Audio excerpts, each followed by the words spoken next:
Hi, everyone. Thanks for joining and welcome to the Data Economics Festival hosted by the Data Economics Company. I'm Nancy Girard, the CFO. We're about to kick off a session titled The Psychopathic CEO and Executive Survival Guide. If you're joining for your first session, you can learn more by going to lydion.com/festival. That's lydion.com/festival. where you can find content related to the 20+ panels and sessions on how digital data and economics intersect, as well as some fun happy hour style events like a mixology class hosted by yours truly, a virtual golf clinic, and a live sing-along. We're excited to bring these topics to such a broad audience and would love to hear feedback on other topics we could present to you in data economics, how digital technology impacts our world, or other similar topics as well. It's my pleasure to introduce Jack McCullough, author of the Psychopathic CEO book, Forthcoming, who will be doing a presentation today. Welcome, Jack. Oh, thanks. I'm excited to be here. And I have to say the mixology class and the sing-along sound pretty exciting to me. I'm not really a golfer, so maybe I'll sit that part out, but the other two sound awesome. But thanks for the opportunity to be here. As Nick said, I am the author of the upcoming book, The Psychopathic CEO and Executive Survival Guide. And by day, I'm the president of the CFO Leadership Council, which, as it turns out, that's how I met Nancy when we launched a chapter in San Francisco. It's about 3 years ago now, 3 or 4 years anyway. Nancy 3 years, was, yes. Yeah, 3 years. So she was a founding board member of the San Francisco chapter, and we've remained friends since. So if it's okay with you, I have a PowerPoint. Do you want me to start sharing the screen now? That would be great. I do have a couple starter questions for you. Oh, absolutely. Okay. So you were a financial executive. What possessed you to write a book on psychopathy? Yeah, that's a great question. Well, I worked for a company, and I discovered what was fraud in the sales organization, and I told the VP of sales about it. And he went just absolutely ballistic, not at the salespeople committing the fraud, but at me for making the accusation. I'll never forget. He got right up in my face and pointed the finger and over said, "How dare you?" And threw a tantrum, was throwing things on the ground. I figured he wasn't involved in it, but yet I knew it was going on. It was just basic classic side letters and whatnot. So, but I decided to pursue it, and I had the IT guy in the company who reported to me and who was very discreet and trustworthy. He said, "I have some bad news. The VP of sales, not only did he know about it, but he orchestrated it." So his whole reaction was an act. And I just remember thinking, this guy's a better actor than Meryl Streep and whatnot. And a couple of years later, I went to a course on psychopathics in white collar crime. It was taught by an FBI agent, and it occurred to me, oh my God, that he wasn't just a crook; he was a psychopath. And at one point during the presentation, she asked by a show of hands, how many people here, based upon what I've said, believe that they may have worked for a psychopath at some point in their career? And about half of us raised our hands. So, which was a mixed feeling, because it's like, okay, good, I'm not alone in this. On the other hand, I'm like, oh my gosh, if there are that many psychopaths, then we've got a real problem in corporate America. So I've been doing some research, and according to some studies that I'll get into later, but the rate of psychopathy amongst American CEOs is actually higher than the general prison population, believe it or not. So talking to a lot of my friends amongst the members and otherwise, I just felt like I'd learned a lot from my experience and decided to put together the book in this presentation. And, hopefully most people listening in are more curious than because they're dealing with it, because I can tell you from firsthand experience, it can be extraordinarily unpleasant. Yeah, and hard to recognize. So I'm very curious to see the presentation myself. Other question I have is, how big a problem is this? You talked a little bit about the penitentiary system versus, the corner office situation. I mean, how many of us have been in a situation where that corner office is held by somebody of this nature? Sure. Well, you're a current CFO, so you're probably better at numbers than I am. But let's go with a 20% number that 1 in 5 CEOs are psychopathic. and let's say you're a CFO, and most CFOs have 6 CFO level jobs during the course of their career. So the odds of you, even though there's only 1 in 5 in any one shot, the odds of you going 6 straight times without encountering a psychopathic CEO, fairly low, right? I mean, you could probably do the number more quickly in your head than I could. But I did a survey just of my own connections and whatnot, and something like 60% believe that they've worked for a psychopath at some point in your career. And it's dismissive. You can dismiss it. They're not qualified to make the diagnosis, but it actually is consistent with some more scientific studies. So there's a good chance if you have a 30-year career as a CFO or other C-level executive that you're going to work for a psychopathic boss at least once. So. Not encouraging, but you're going to No. help us survive it. That's the whole point of your book. So I'd love to see the presentation. Okay, yeah, and it's not all bad.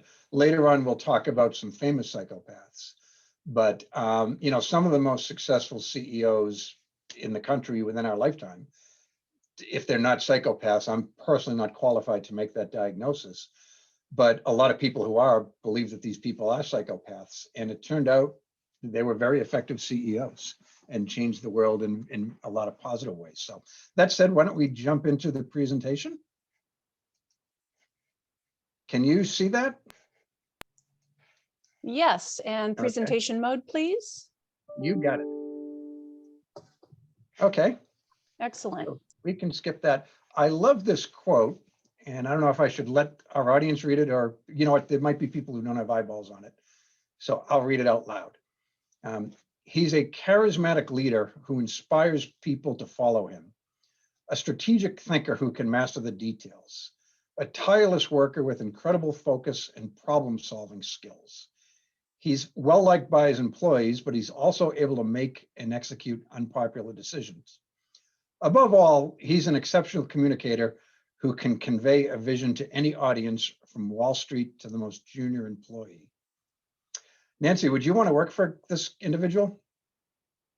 I think so, actually. Yeah, you probably would. It may be tough because he's in prison right now. But this quote, I can't say who because it was confidential, but I'll say it's a relatively prominent person from law enforcement. And she was part of the prosecution that sent this fellow to jail, right? And where he is to this day, I believe. So it's a scary thing, but psychopaths, they do have a lot of qualities that can actually make them successful as CEOs when channeled properly. So yeah, we can skip this a little bit. I think we covered my bio, and it's hopefully the least interesting part of the presentation. So I won't get too technical with the details, but one thing I've observed is that people often, when they hear psychopath, they actually are thinking of somebody who is psychotic. And a psychopath is actually closer to like a sociopath or a narcissist. But a psychotic is somebody who's lost touch with reality. They suffer from delusions and hallucinations. And while they commit immoral acts, they themselves are not necessarily immoral because they're somewhat not in control of what they're doing. I'm not trying to defend them, but in their conscience, they're not bad people. And being psychotic, it definitely is a mental illness versus a personality disorder. And they lack the ability to learn from mistakes or punishment. It doesn't matter what you do to them. They're just out of touch with reality. They're going to keep doing whatever their psychotic act is. And a psychopath actually probably understands the difference from right and wrong, but really doesn't care because they believe all action should be for their benefit. And if people get hurt in that process, it doesn't matter to them. They sort of, in their mind, they know that it's wrong, but that's not going to stop them from doing it. A lot of psychopaths, though certainly not all of them, but the ones who become CFOs, they're intelligent, they're manipulative, and they're quite likable, which is one of the scary things because you've probably, met psychopaths, and even though they're playing a little bit of a character, you like them. And again, it's closer to like a sociopath, a narcissist, or even a Machiavellian. That's closer to a psychopath than is a psychotic. And the consensus right now is that psychopathy is untreatable. So hopefully that helps a little bit. And it does. And I'm thinking, they would have their own version of what's right? So we we discuss what's wrong and right. And just as accountants, there's rules that we follow in our careers.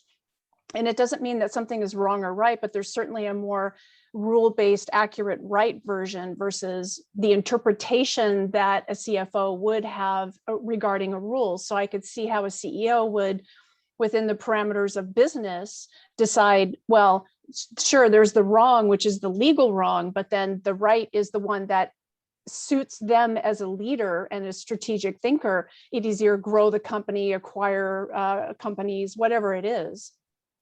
Yeah, absolutely. It's right and wrong, in some instances it's clear cut and sometimes it's not. But the interesting with them is they sort of define right. If it benefits them, then it's right. And while they don't commit crimes, that's more because, it's more that they might get caught. If they somehow had advanced knowledge that they weren't going to get caught, they'd probably commit more crimes than they actually do. So, but they don't have that knowledge, and they are, if nothing else, they're very pragmatic with a lot of things. So, this is actually an interesting debate: is how common is psychopathy amongst executives? And the very first study that was done was a book called Snakes in Suits, and this is probably the first book. In fact, it was the first book where experts looked at psychopathy within the workforce as opposed to in your neighborhood or whatever. And they concluded that the rate of psychopathy in the executive suite, so not CEO specifically, is 3.9%. And it's one of those things, the higher you get up in a company, the higher the rate of psychopathy is. But Babiak and Hare, if they did a very definitive study and they concluded it was 3.9%. That seems to be a little bit of an outlier because a lot of equally credible studies have been done that put it between 8% and 12%. And that is likely where the number is. But again, it is one of those things, there's no way to know for sure. It's not like people volunteer and say, hi, I'm a psychopath. It's not like counting diabetics or something like that. So, and then there was a study in 2019 by the Australian Psychological Society that put the number as high as 21%. So, that might be an outlier too, although again, they did do a lot of research on it. The flaw that I've heard with that study is they put a lot of focus on Silicon Valley. And as it turns out, Silicon Valley is actually a bit of a magnet for psychopaths. In the 80s and 90s, Wall Street was a bit of a magnet for psychopaths. They wanted the money and the power, but now they can get more money and power in Silicon Valley. So they tend to go there. So if you're only analyzing companies in the Valley, you're probably going to get a higher than average rate of psychopathy versus the rest of the country. But either way, even if it's the low number, 4%, that's a pretty scary thing. And when you think it compares to the general population, it's about 1%. And the prison population, it's only 15%. So when you think about it, if the Australian Psychological Society is right, a CEO is more likely to be a psychopath than someone in prison is, which is a little scary. But even like the 1% is a scary number. Like I graduated with 480 people. So if 1% of the psychopaths, then 4.8, we'll say 5 of them are psychopaths just in my high school class. And you think about it, there's 330 million Americans. That means 3.3 million of them are psychopaths. That's the size of San Diego, I think. So clearly, it's a pretty big problem, which is again why I chose to understand the topic a little bit more. So that's interesting. And while listening to you, I was thinking about, as a C-level executive, I've been through a plethora of different personality tests prior to employment with companies, some of them including actual, interviews with psychologists. And so it was a very interesting take. And I wonder if those tests also help to weed out the potential for this event to happen in a hire. It's an interesting question, and actually I do address it later, but just because you asked it now, I'll reference it. But the unfortunate answer, probably the opposite is true, because let me give you a scenario. I'm a psychopath and you're not, and we're both interviewing for the same job. We have similar accomplishments. People like us about equally, so we take a personality test. I'm going to lie on the personality test to get the job. And you might tell the truth, which might, reveal some things that would disqualify you. But we've actually made it easy for psychopaths to penetrate the company because, like, just on our website, there's things, the corporate culture, what it's like. There's probably a code of ethics on some. They can look at employee of the month, assess what they value in their employees. There's so much information now about companies that a psychopath can actually methodically plan and lie on a personality test. And in that case, it would screen out the wrong person, unfortunately. So, Good point. yeah, I hate to be the bringer of bad news. So, I never thought those things worked anyway. So, yeah. So, well, yeah, I mean, if you're willing and able to lie, and psychopaths are very good liars. So, according to Kevin Dutton, he wrote, he's very well regarded writer on the topic. He actually has claimed that his father was a psychopath, and he's a British PhD. But he identified the four most common jobs that psychopaths have, and CEO, attorney, media personality, and salesperson. And then others are doctors, although not nurses and whatnot. But so this is kind of where they go. And what's mildly interesting is I've actually held 3 of the 4 jobs. So for what it's worth, nothing to see here. Yeah, this is where they can have some money and influence in these types of jobs. So the question is, how do you spot a psychopath? What's the difference between a psychopath and somebody who's just a jerk or somebody who's just a little bit odd? And there are a lot of signs to look out for if you suspect that you might work for a psychopath. They lack empathy, but they're always blaming others. Fundamentally, it just boils down to they don't care, and everything is your fault. I interviewed someone who's been clinically diagnosed as a psychopath for the book, and we did it under, with him to remain anonymous. But one of the things he told me was he has hacked computers when he was going for jobs. He actually hacked like the HR person's computer and other people's computers. He does it a lot. You'd think, okay, so he's admitting he's doing something wrong. It's not his fault. The actual quote was, and forgive me, he said, if the dumbass is going to use the word password as her password, she's going to get hacked. So it's not his fault for hacking her email. It's her fault for making it easy for him to do so. But they lack empathy. They can ruin your life. They simply don't care. And it's never, ever their fault. The other thing, they're they're reckless thrill seekers. They love excitement, which is why they want to do a CEO job versus something a little bit more mundane. It's another reason they might be attracted to Silicon Valley. Like big companies with a lot of bureaucracy, that's very stifling for them. But you go to an entrepreneurial environment where it's just focused on getting stuff done. They love that type of stuff. In absence of bureaucracy, they can do what they want. It also helps them hide a little bit and escape some accountability. But they do some, reckless stuff. If your boss is driving 110 miles an hour when there's no real reason for him to be doing so, and I say him because more than 9 out of 10 psychopaths are male, as far as we know. If they're taking unnecessary risks, that might be an interesting tell. The other one is a lot of people should trust their own instincts more. A lot of people, after they've encountered a psychopath, they say, damn, I was really suspicious, but I never said anything. Because remember, these people are very likable.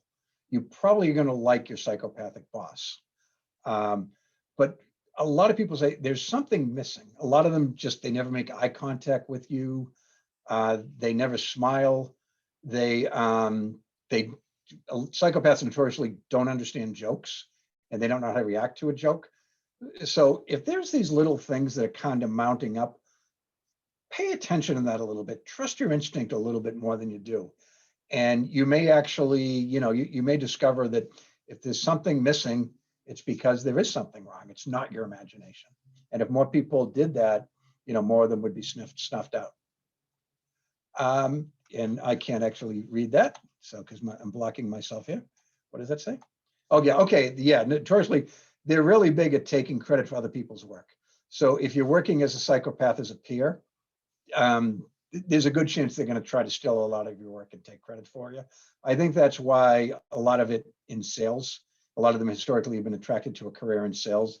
It's not just the money and a little bit of excitement, but it's actually easy to steal leads from your colleagues. A psychopathic salesperson, they don't view the competition as the competition. They view their coworkers as the competition. And why not steal their leads and take credit for the work that they put into it? So, and they are very narcissistic. They can be extraordinarily charming, sometimes too much, particularly if you're dealing with a young psychopath and they haven't quite learned how to blend in a little bit. They may go a little bit over the top, but they're very manipulative in either direction. They can manipulate you with charm, or they can manipulate with fear. And the really proficient ones can do them at the same time, which is, I've never seen this in person, but I've read this. I would actually like to see somebody charm me and scare me at the same time. But the good ones can use everything they can to manipulate you, to basically do their bidding for them, whether you like them or not. You took the mic off. Did you want to say something? Oh, I think you're muted. So, okay, we shall move on. And then the other thing, they simply get away with a lot of stuff because they're so likable. People, you've probably dealt with this in your own life, Nancy, and other people. You've probably dealt with people that you sort of thought were bad people, or they were doing something wrong, but you give them the benefit of the doubt again and again and again, because you like them fundamentally. They seem so nice. There's got to be a misunderstanding. They couldn't have done that. And they prey on that, and that's how they get away with their deviant behavior, including criminality. So, any questions or comments before we go to the next slide? That's fantastic. So I'm listening to you, I'm realizing personally, my most respected leaders were the ones that took blame for things going wrong and highlighted other achievements of other people instead of their own. So I know this is a survival guide discussion, so I would just offer that up, as I think I've been able to potentially weed out working with people like this by looking for those traits in a leader or in a peer. And then, I'm going back to the reckless thrill seekers. I know you did the driving as the example, but this could be very difficult to see in a work environment, because unnecessary risk could easily translate to an aggressive, disruptive strategy, for example. Right. And you talk about Silicon Valley, and we're dealing with a lot of startups over here. And, everybody's trying to be disruptive and be better and more interesting than the next company. So that could be easily masked as that particular aspect that you're discussing here. Yeah, exactly. I mean, and, a reckless thrill seeker, some people view that as just a visionary who's willing to take chances to get stuff done, right? I mean, a lot of it's perceptive and whatnot, but no, that's great that you're able to weed those out. Because one thing about psychopaths, for the most part, and I'm speaking in generalizations, but they're really good at getting CEO jobs, but they're not actually good at doing CEO jobs, if that makes any sense. Because at some point, your magic wears off a little bit. And then once they get to the top, they can get a little bit bored too, more than a normal person might. So, but yeah, Absolutely. some of their qualities, do help them at least get the job. It doesn't necessarily help them keep the job. So we do have a couple questions you asked a little bit earlier. Sure. One of them here is there a spectrum for psychopaths? As in, are there people who have stronger tendencies for it and others that are maybe just a little bit? Yeah, there's Babiak and her here, whose book I mentioned earlier. They developed what, it's fairly old, but it's actually still considered like in a definitive score to rank psychopaths. And it goes on a scale of 1 to 30. And, if you're over 20, you kind of have something to worry about, type of stuff. And it's things like, that you're arrogant, you lie pathologically, you take risks.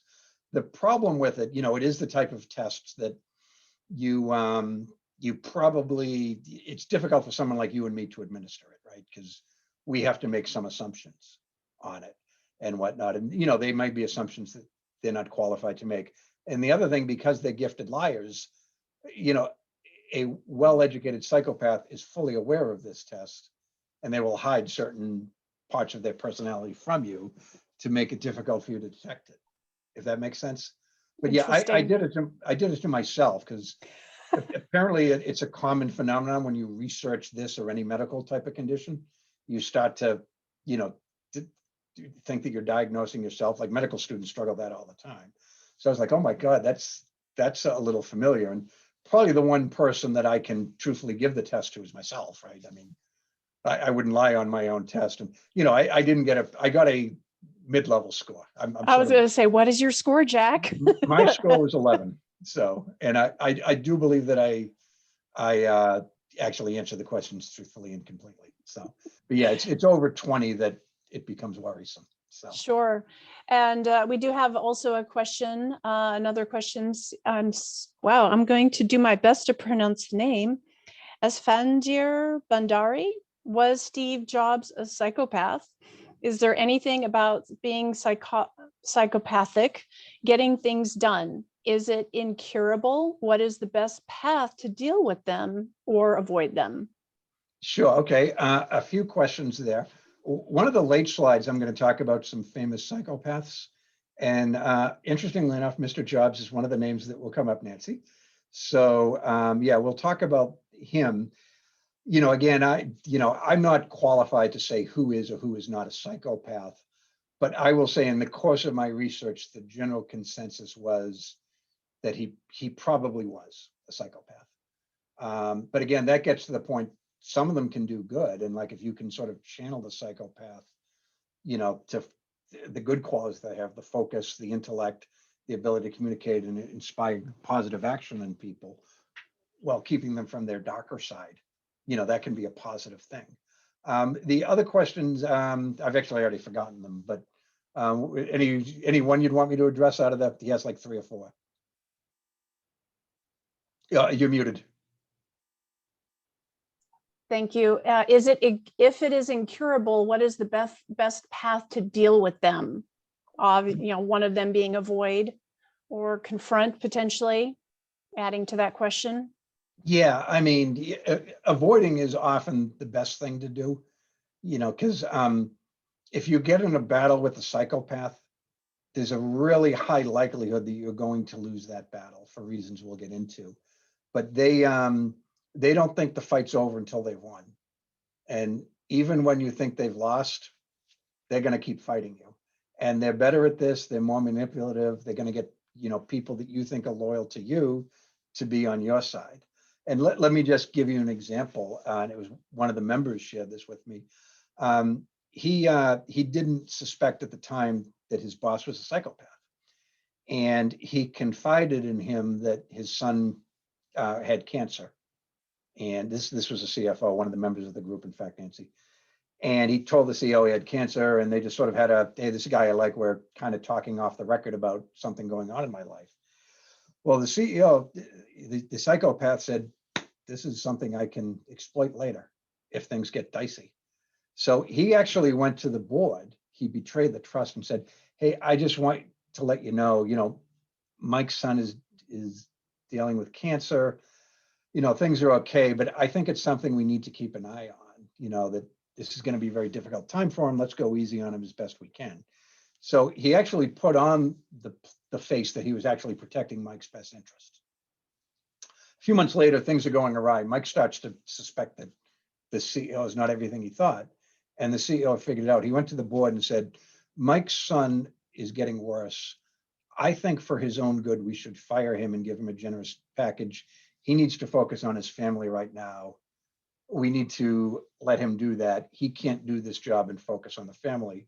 He actually positioned it as for his own good. Let's fire him. And they did.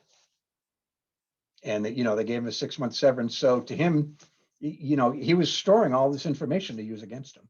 And that's how their minds work. That everything you share with them, that's a weapon to be used against you later. So a little scary, right? So very much so. You'll be nervous about what you share with your boss going forward. So, okay, this is a clip from the movie Wall Street. Have you seen this movie, Nancy? Yeah, for those who don't know, it's a classic movie. It was set in the 80s. I think it was also in the 80s. I don't think it was a retro film. Michael Douglas won an Academy Award for his iconic performance of Gordon Gekko. And it was Oliver Stone was the director. And one of Oliver Stone's greatest career frustrations is that people thought that Gordon Gekko was the hero of the movie. He wasn't. He was the villain of the movie. But I guess maybe a credit to Michael Douglas's acting prowess and charisma that he made people think he was the hero of it. But setting the scene for this, Charlie Sheen, who played sort of a protege to Michael Douglas's Gordon Gekko, just found out that Gordon had totally screwed him in a deal, and it was resulting in Charlie Sheen's father's getting fired. So I'll show the clip, and then maybe you and I can chat a little about it, Nancy. Sounds great. What the hell do you want? I just found out about the garage sale down at Blue Star. Why? Last night I was reading Rudy the story of Winnie the Pooh and the Honey Pot. You know what happened? Stuck his nose in the pot once too often.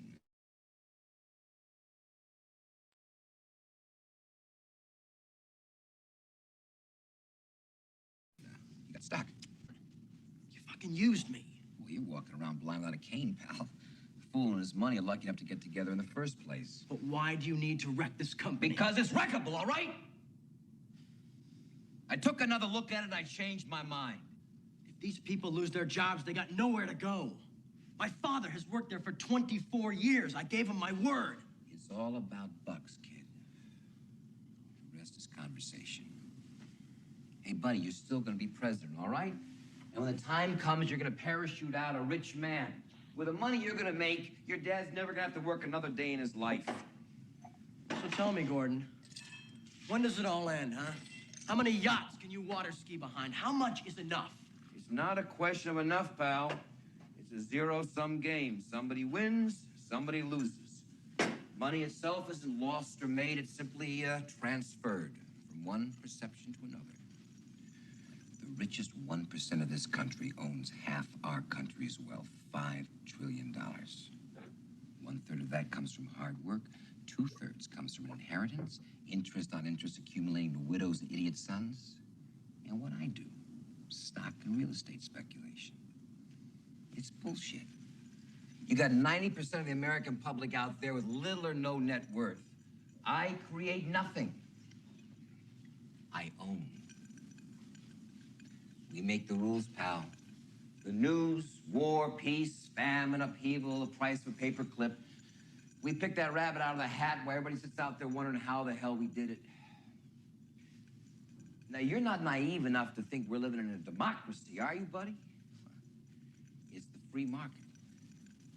And you're part of it. Yeah. You got that killer instinct. Stick around, pal. I still got a lot to teach you. Obviously. Powerful stuff, huh? Very much so.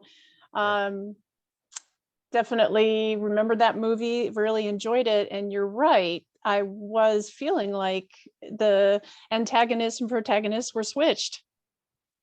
Yeah, and it was frustrating, and it was frustrating to Michael Douglas too, that people did think that about him, that he was the hero of it. He's like, geez, I guess I failed, but he won an Oscar, so it was pretty well. But when you look at how, what Gordon Gekko did, and keep in mind, Charlie walked into that room furious, right? But Gordon basically talked him down, despite the fact this is a man who totally ruined his father's life, right?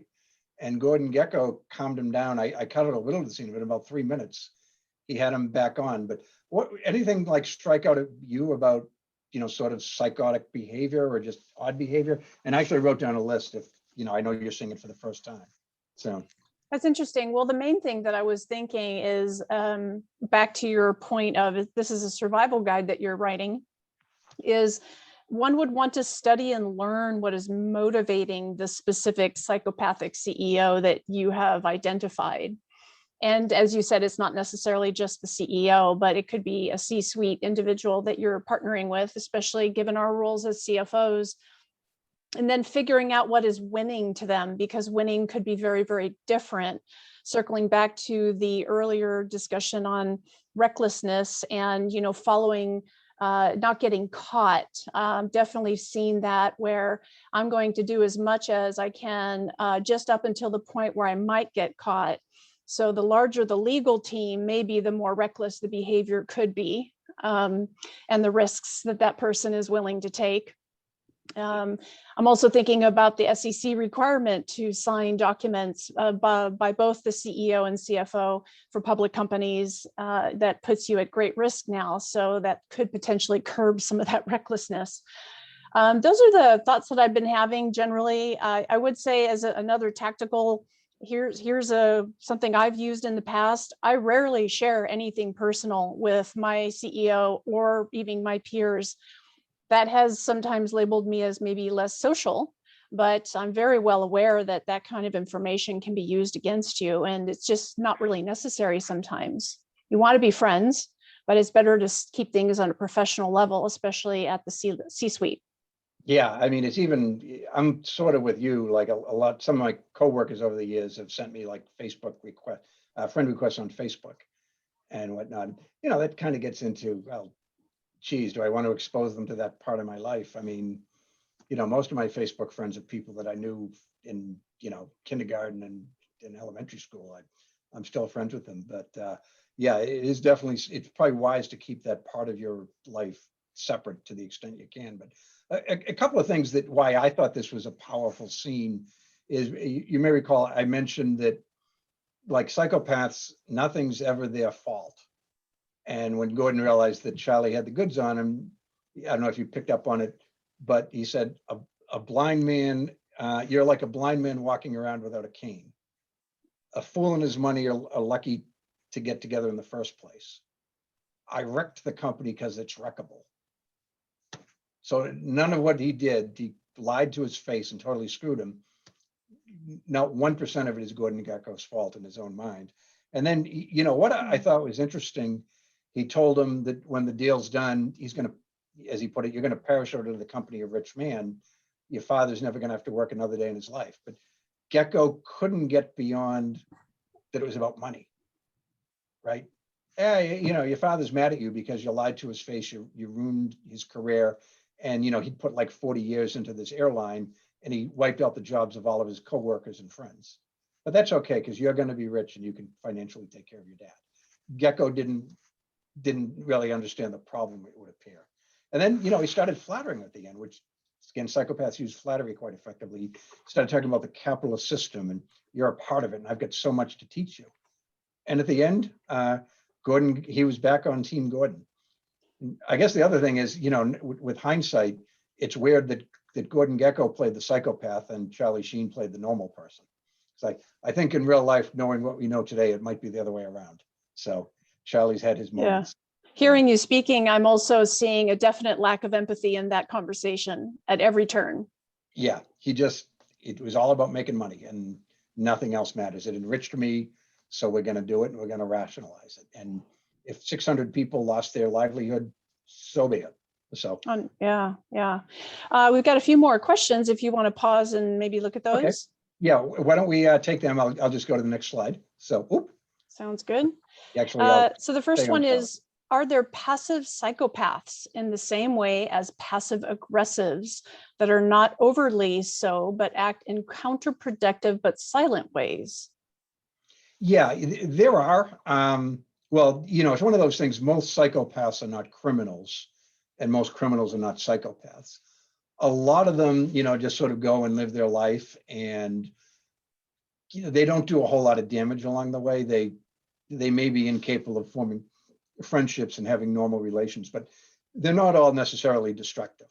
They can just kind of come and do their work, and they'll cheat on their taxes if they're sure they can get away with it, and maybe they shoplift or something like that. But a lot of them are just kind of harmless. They're, more or less okay citizens. The offenses that they do are not the end of the world. So gotcha.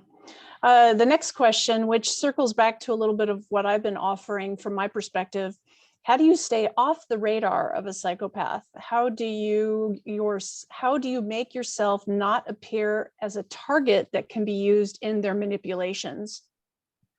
Yeah, it's interesting, Nancy, because you as a CFO, that would be virtually impossible. The CEO is going to look for a relationship, but they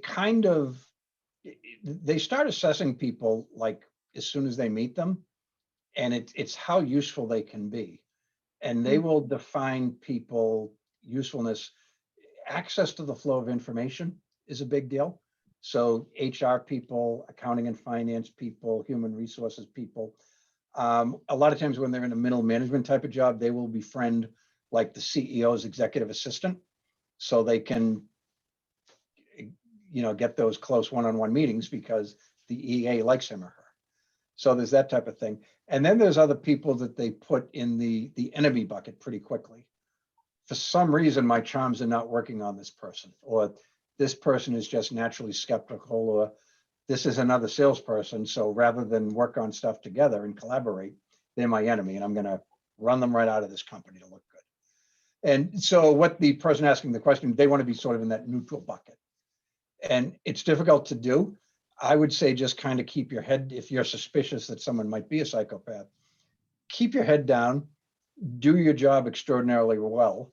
Don't be rude and unfriendly to the point that you're antagonizing them, but don't befriend them either. And it's a fine line to walk, but that's probably the advice that I would give.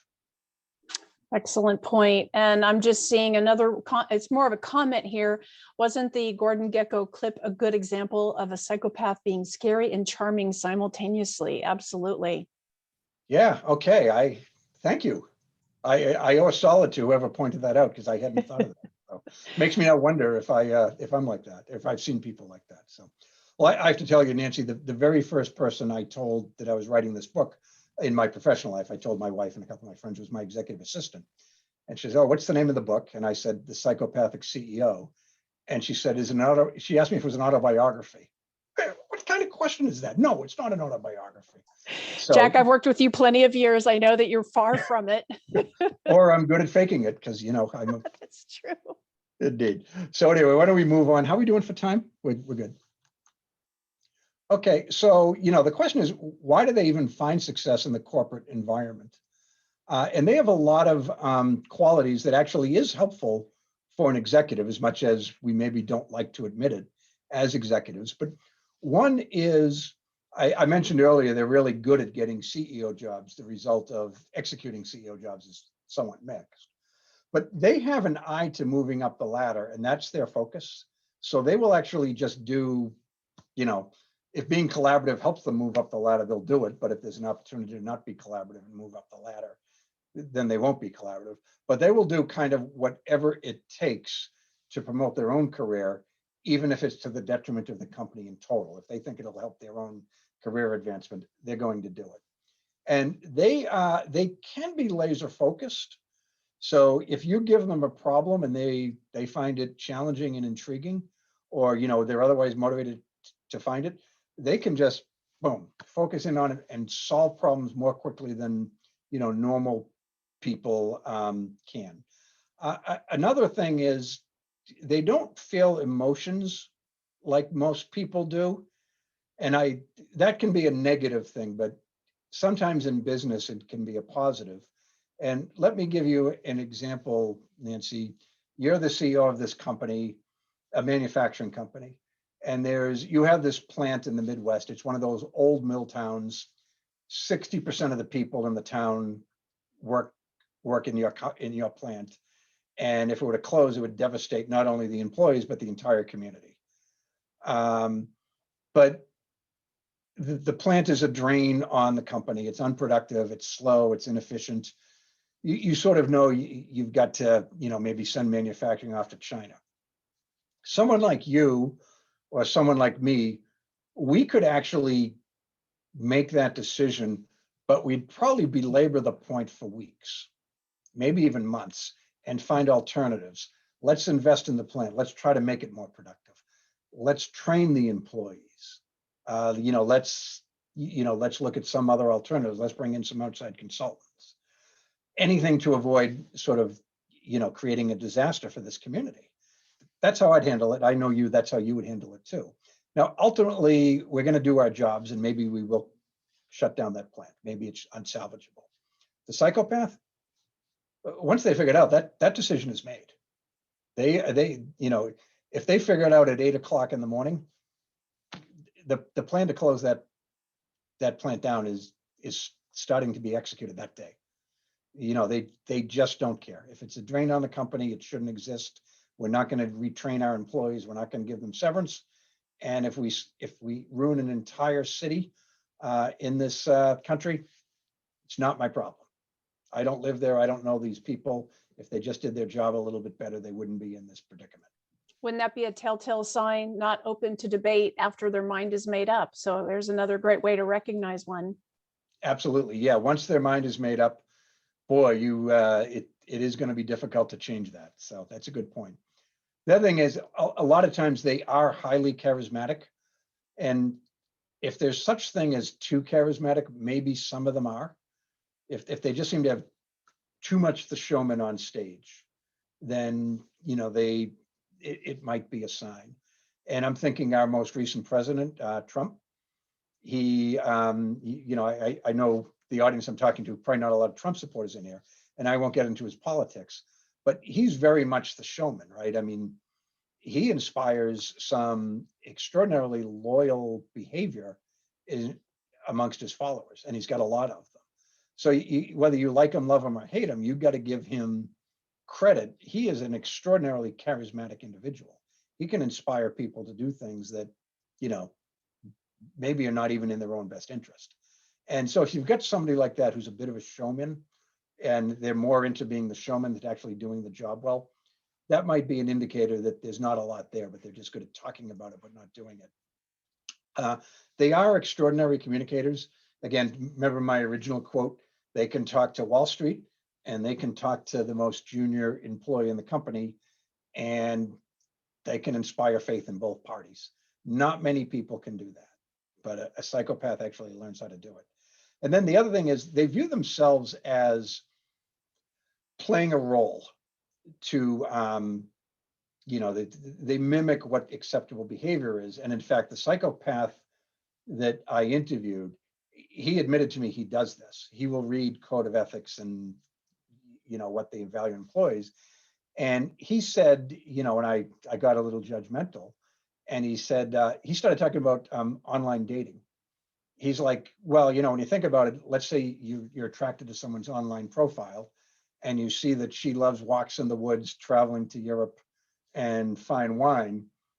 You might actually change your profile to those exact same things, hoping that you will trick her into being a match for you.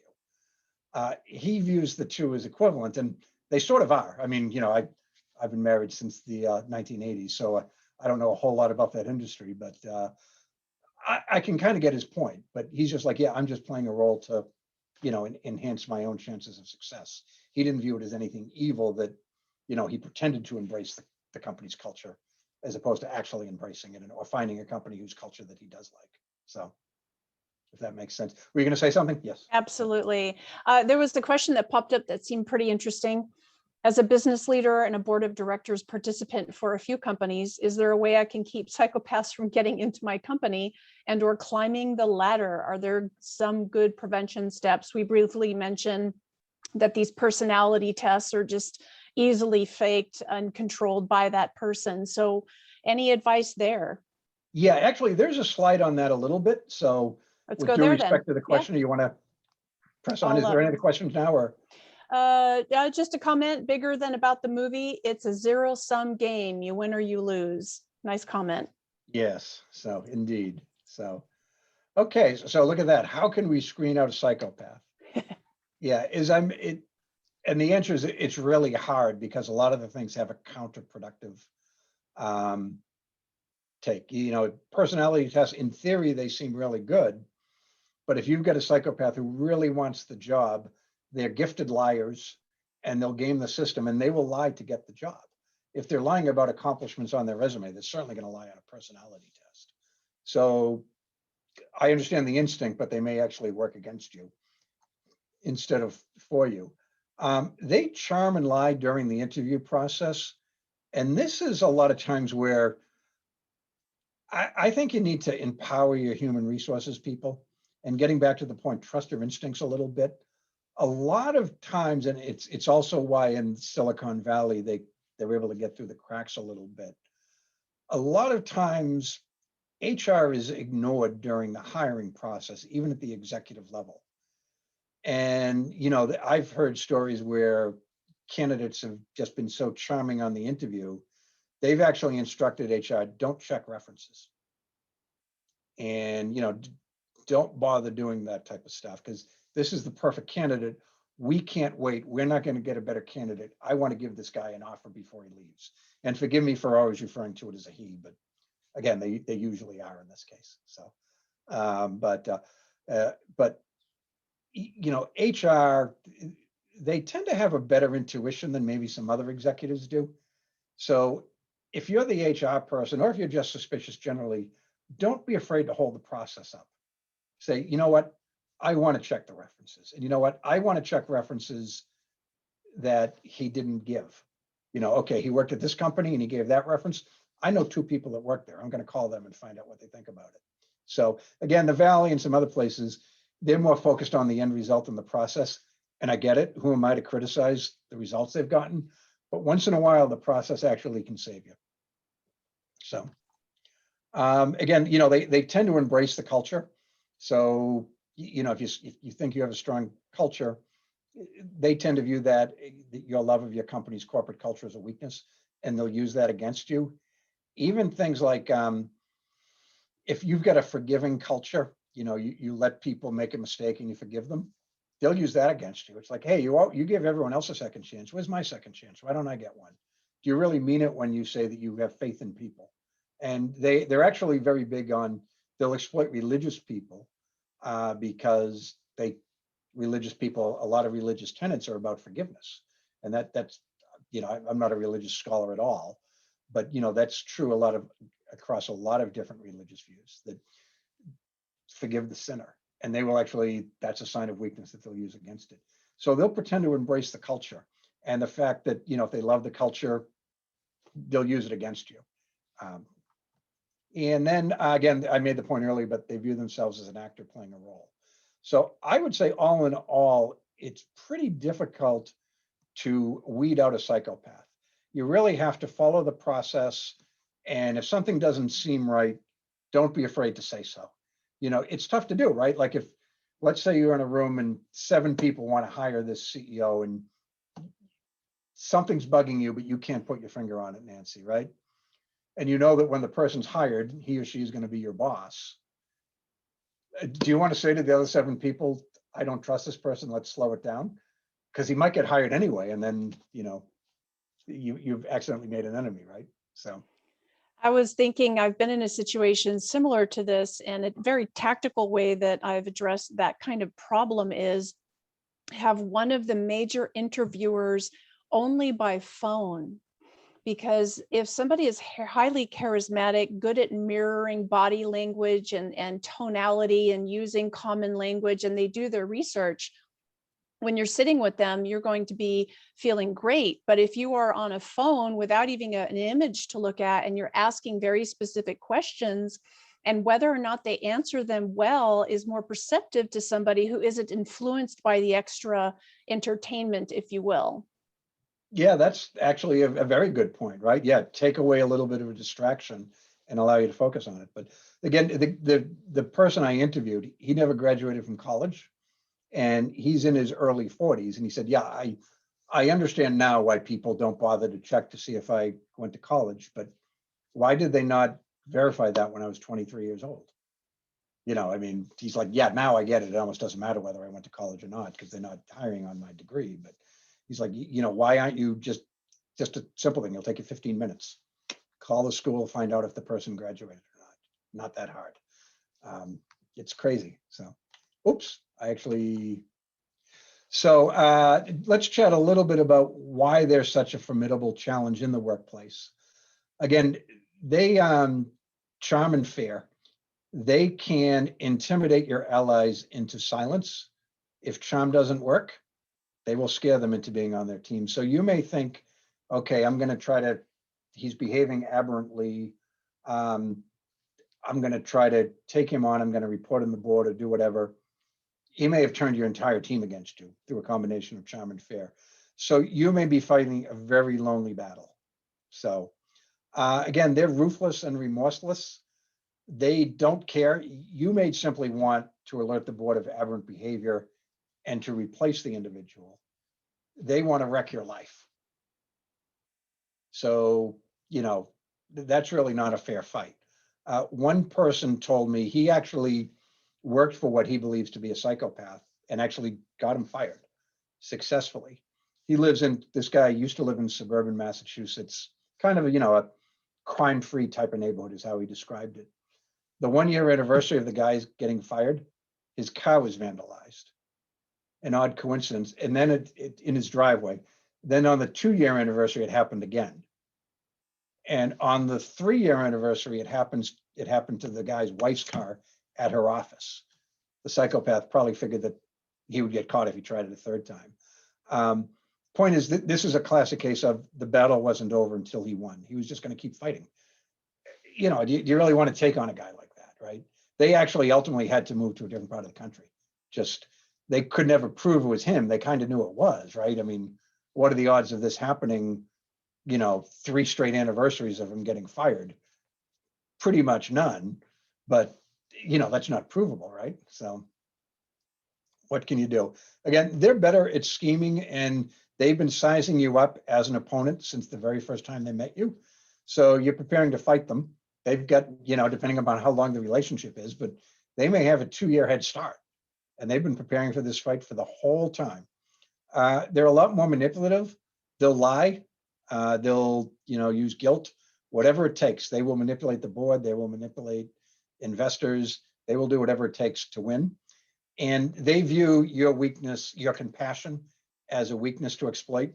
Like Nancy, I know from talking to you, you care very much about your coworkers. And, that's great. That's probably a strength that you are compassionate towards the people who work for you. A psychopath would view that as a weakness. And that's something you can exploit. I can't get to Nancy, but how about if I make her controller miserable? I wonder how she's going to react to that. So it's, if you want to fight this fight, it's the fight of your life professionally. So any questions, or should we go to the next one? We have one question. In Okay. clinical psychology, what is the opposite of the psychopath? The opposite of a psychopath. I don't want to guess. Again, I am a CPA, so I'm not sure I should be answering that. I will, I'll try to find out if there's like a defined opposite of a psychopath. I mean, my gut instinct says just a normal, mentally healthy person, but I don't think he wants my gut instinct here, or she wants my gut instinct here. So, okay, so what can executive do about it? First thing, you want to document everything thoroughly, and you'll want to report it to the firm's counsel. A couple of things with that: document it thoroughly at home, not on your work computer. Psychopaths,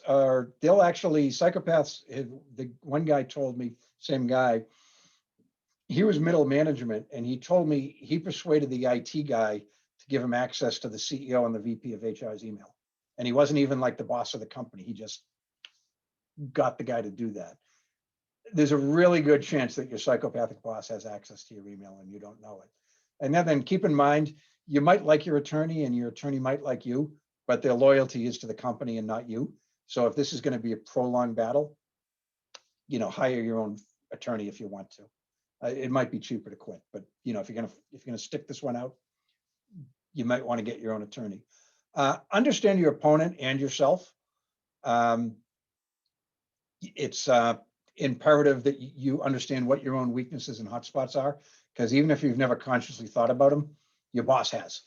So, and understand what you can do to them too. One thing is you can get them to lose their temper. That's one of their Achilles heel, if you will. You can actually get them to lose their temper, and you can do it publicly if you're smart about it. So, but understand what drives them, understand what drives you, and plan accordingly. Again, understand psychopathy. There are a lot of good books out there. I think the best book is The Wisdom of Psychopaths by Kevin Dutton. I think it's a good read. He doesn't necessarily have a negative view of psychopaths. And then focus on the action, not the diagnosis.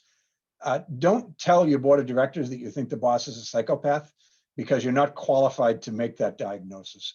And by the way, it's not illegal to be a psychopath any more than it's illegal to be obese or, to have skin cancer or something like that. It's an affliction. Focus on the behavior, what the CEO has done and how that's harmed the business or has the potential to do it. The other thing is just do your job extraordinarily well. It's difficult to fire someone who's really, really good at their job. So be realistic and know when to quit. Maybe you just report what you know to the board and then walk away, because maybe it's not your fight. So, and we're right at the time. Do you want to chat about a few famous ones, or? That sounds great. Yes. Okay. Yeah, we had an hour, right? Yep. Okay. So earlier, someone asked about Steve Jobs, whether he was a psychopath. And, again, I'm not qualified to say that. I'll say I've done research, and there is a consensus that he probably was a psychopath, which shows the potential that if they're focused, they can do good, right? I mean, he made life-altering technology. He was one of the most significant people of his own lifetime. On the other hand, I believe I read that he fired a key employee, like in public, at like one of the Apple conferences. The demo screwed up, and he just fired him right there with thousands of people listening. He had a daughter who lived in poverty. He wouldn't take any responsibility for her. He thought nothing of, yelling and screaming at employees in company meetings. Perhaps the oddest thing that he did is he used to soak his feet in the company toilets. So he would actually, a lot of people think, oh, I heard that wrong. What did you say? But you didn't hear it wrong. He would actually bring a chair into the men's room, take his shoes and socks off, and soak his feet in the toilet. That's probably more just some weird personality thing than psychopathy. But he does seem to check a lot of the boxes. The grand ego. He didn't have much tolerance for people who weren't supporting him at the moment. He's a possible one. A little more current, although I mean he's current, but Elizabeth Holmes of Theranos. And she's a classic one because she wasn't just a little bit manipulative, but she had some smart people, like the Clintons and Obamas were fans of hers. And she raised at one point she herself was worth something like $6 billion for a company that didn't have a working product. For those who may not know, Theranos was that blood test kit. She was afraid of needles, so she made a non-invasive way to test blood. But the product never worked, but she just lied and faked the test results. So for years, people were getting false positives and false negatives and behaving based upon that. And she simply didn't care because she was getting rich. And she was a classic case. She charmed some people. Again, the Clintons and Obamas loved her. On the other hand, I mean, there were people who were just terrified of her. And one little anecdote, Nancy, that you probably know, but a CFO early in the game, it was a part-time CFO, challenged a lot of her assumptions on, how quickly the company could grow and the market potential. And she fired him and never hired a CFO again in the whole time with the company. But yes, no, it's quite the urban legend, but it's quite true. Yeah, she did not want to have anyone that would challenge her. So, but the board didn't care. It was a classic case. Why'd she get away with it? People liked being associated with this company. They were, apparently making a lot of money, and she had a certain charm. People probably liked Elizabeth Holmes. So, another one who maybe is, I personally don't think he is, but Elon Musk. And, another good one, right? But, this is a guy, I guess he's smoked pot on webinars, and he's publicly called people who've challenged them a pedo guy. And, he's done all sorts of things that a man as smart as him knows not to do, that violating SEC laws. There's that recklessness. Yeah, recklessness. I personally just think he's a, smartest guy in the room. We all think we're the smartest guy in the room, but Elon Musk actually is, right? And, he's probably a difficult guy to work for, but if you got the chance to work for Elon Musk for a year, would you do it? With the right amount of emotional armor potentially, and Yeah. and a good severance package. Yeah, but you'd learn more from him than, any MBA program, I would think, right? But Fair enough. yeah, I mean, he just chews through a lot of executives, right? Even he's, if you ever report to him, you've got like a 9-month shelf life or something like that. But if you could make the year, if you're thick-skinned and could deal with him, boy, could you learn a lot. And he's, changing the world in a positive way, right? So, and I'll give a bad one as well. Harvey Weinstein, and he's a classic case of a guy, and I've heard more that he's a narcissist than a psychopath. I'm not sure. The big distinction is a narcissist can feel guilt and shame. But a classic guy, this is a guy in his employment contract. He actually had written in his employment contract that he could sexually harass his colleagues. It was actually, and he wouldn't be fired for it. He would have to pay $1 fine. And it was like 500,000 for the first and $1 million for the second. And, this is a guy, I don't know if he was a billionaire, but he was worth hundreds of millions. So he didn't think he'd get caught. But in case he did, he just wanted to be able to write the check to make it go away. And like he actually, even when he was on his way to prison, he was defending his role, that basically, yes, I sexually harassed, and in his case, far worse than that, sexual assault, even rape. But he defended it because he made a lot of actresses stars. They were famous, Jennifer Lawrence, Gwyneth Paltrow, they started their careers in Harvey Weinstein films. And he was like one of the first mainstream directors to put a couple of different women in directing movies. He saw himself as an ally of women, or at least that's how he positioned himself. But like, can you imagine like that employment contract, that was approved by the board of directors, and probably the chief financial officer and the chief human resources officer were aware of it, and no one said anything. But it's the classic case. Oh, Harvey's a lovable guy. And by the way, he's making really great art. He's one of the best directors of his generation, and we're all getting rich. So why rock the boat? And that's how Harvey Weinstein got away with it.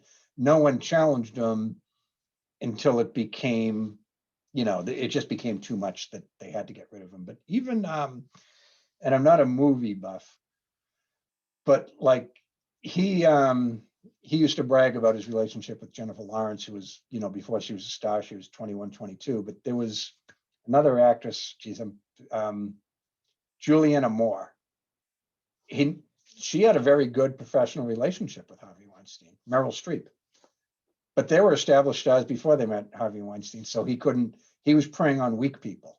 And I know it's hard to think of Gwyneth Paltrow and Jennifer Lawrence as weak people today, but before they became stars, they were, at least he perceived them that way. But, Meryl Streep famously called him God at the Oscars or one of those ceremonies, right? He picked weak people that he could take advantage of. Just an absolute monster. And, he's a lot worse than the other people on the list. So. Most certainly. I'm looking at your last deck. I really enjoy some of these ideas here. I am always right. Oh, okay. Oh, yeah. I deleted that. I didn't think we'd have time for that.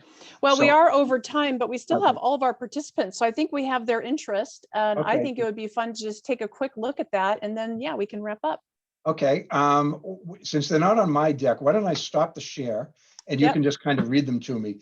And they are stories from our fellow members in the CFO Leadership Council. I am always right. Oh, yeah. Okay. So this is a CEO, first day on the job. People wanted to meet with them and share their ideas, and call them all together and said, just something I basically want you to know. I'm always right.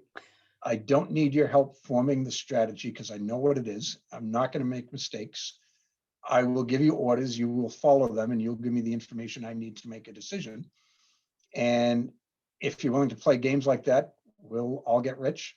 And if not, I would like your resignation by the end of the day. Spectacular. Wow. Yeah, I mean, I don't know if he was a psychopath or not. But Well, the order of success there. Next Yeah, one I was mean, but destroys requested reports. yeah, this is actually one of my friends, but he just liked to do a power trip. And this was going back a few years, but he, even though the technology to make it a PDF and email it or whatever was there, he insisted that it be printed in a certain way with binders. Then he physically destroyed them right in front of her. Just a power move, just to show her who's boss. And he's like, that's what you get for being uppity. And he did it in front of her entire team. So Wow. yeah, nice guy, huh? Yeah, I am going to skip the next one, given a sensitive topic, but I'm going to go to Oscar-worthy denial. Yeah, that was actually my own. I mentioned earlier, the guy that the finger in the chest and said, "How dare you?" Yeah, in all seriousness, I don't know that Meryl Streep or Robert De Niro would have been any more convincing than this guy was. I mean, he had me completely fooled. I knew he was wrong. You know, there was enough consistent behavior amongst the salespeople that it was systemic. But boy, did I think that I felt bad for him. I thought he was a victim too. And he was just lying through his teeth. Wow. And then last, my favorite one, Lara Croft fan.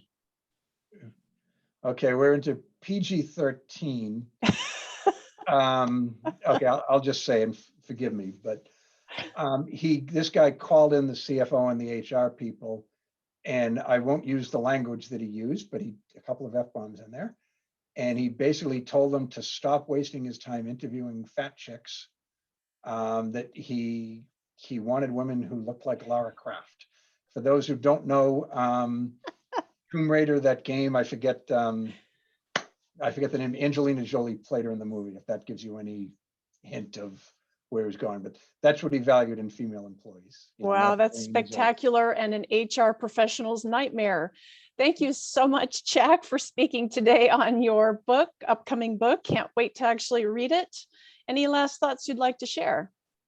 No, I mean, it was, I hate to say it was fun, but it's an important topic. And, some of the stories are a little bit funny, but I wouldn't want you to think that I'm anything other than serious with the topic. I wrote it because a lot of my friends are dealing with the problem, and I dealt with the problem. And, if you're dealing with it, just give me a call. On the last slide of the deck is my contact information, but the easiest way to reach me is just jack@cfolc.com. And, I'm happy to talk you through a few things. I'm hoping most people were just curious and not actually dealing with it. That's wonderful. And yes, a copy of this presentation will be available, as well as the slides. And thank you so much, Jack McCullough, for joining us today. My pleasure. Thank you.